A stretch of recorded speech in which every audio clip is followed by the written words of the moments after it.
नमस्कार दोस्तों। एक रिपोर्ट के अनुसार इंडिया में 10 करोड़ से भी ज़्यादा क्रिप्टो इन्वेस्टर हैं, जो कि दुनिया में किसी भी देश से ज़्यादा बड़ा नंबर है। लेकिन क्या आप इमेजिन कर सकते हो एक ऐसी चीज़ जिसकी वैल्यू आज से करीब 12 साल पहले जीरो के बराबर थी और आज इसकी वैल्यू 25 लाख टच करने को हो रही है। साल 2021 में इसकी वैल्यू 55 लाख तक पहुंच गई थी, जो कि उसका ऑल टाइम हाई था। जी हाँ दोस्तों, हम बात कर रहे हैं बिटकॉइन की, जो कि एक क्रिप्टो करेंसी है। क्रिप्टो करेंसी को लेकर आपके मन में बहुत सारे सवाल हो सकते हैं, जैसे कि क्रिप्टो करेंसी क्या है, क्या इंडिया में लीगल है।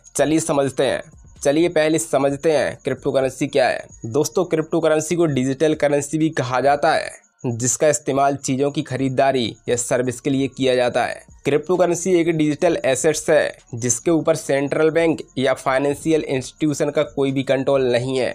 जैसे कि भारतीय रुपया INR को RBI कंट्रोल करती है, US डॉलर को US का सेंट्रल बैंक कंट्रोल करता है, वैसे ही क्रिप्टो करेंसी या बिटकॉइन को कोई सेंट्रल बैंक या इंस्टीट्यूशन नहीं है जो इसको कंट्रोल करता हो। वास्तव में क्रिप्टो करेंसी एक पीयर टू पीयर कैश प्रणाली है, जो ब्लॉकचेन टेक्नोलॉजी के माध्यम से वर्क करती है। ब्लॉकचेन क्या होती है, इस पर ऑलरेडी मैंने वीडियो बनाया हुआ है, आप आई बटन पर जाकर देख सकते हैं। इसकी सबसे बड़ी खास बात यह है कि यह पूरी तरह से डिसेंट्रलाइज है, यानी कि इस पर किसी भी देश या सरकार का कोई भी नियंत्रण नहीं है। इसकी शुरुआत में ही इसे इलीगल करार दिया गया था, लेकिन बाद में बिटकॉइन की लोकप्रियता को देखते हुए कई देशों ने इसे लीगल कर दिया, लेकिन कई देश आज भी इसके खिलाफ हैं। चलिए दोस्तों, बात करते हैं क्या क्रिप्टो करेंसी इंडिया में लीगल है या फिर इलीगल। सबसे पहले समझते हैं दुनिया में कौन कौन से देश हैं जहां पर क्रिप्टो करेंसी अवैध है या इलीगल है, और वो कौन से देश हैं जिन्होंने इसे इलीगल करार दिया है। दुनिया में कम से कम 111 राज्य ऐसे हैं जहां बिटकॉइन और क्रिप्टो करेंसी को कानून द्वारा मान्यता प्राप्त है।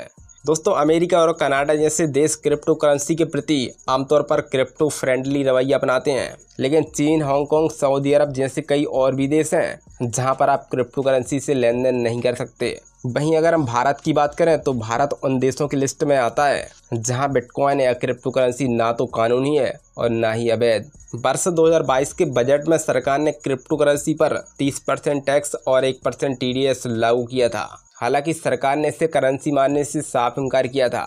इस साल के बजट में भी क्रिप्टो करेंसी को लेकर बड़े ऐलान की संभावना थी, लेकिन वित्त मंत्री के भाषण में इसका जिक्र ही नहीं हुआ। पिछले साल बजट के दौरान भारत सरकार ने क्रिप्टो करेंसी पर टैक्स लगाने का ऐलान किया था। इसका मतलब सरकार ने एक तरह से क्रिप्टो करेंसी के भारत में बढ़ते चलन को स्वीकार कर लिया था। भारत में ऐसा कोई विनियमन या कानून नहीं है जो लोगों को बिटकॉइन या किसी अन्य क्रिप्टो करेंसी से प्रतिबंधित करता है। तो दोस्तों, आज की वीडियो में बस इतना ही। और दोस्तों, वीडियो पसंद आई तो वीडियो को लाइक और शेयर जरूर करें।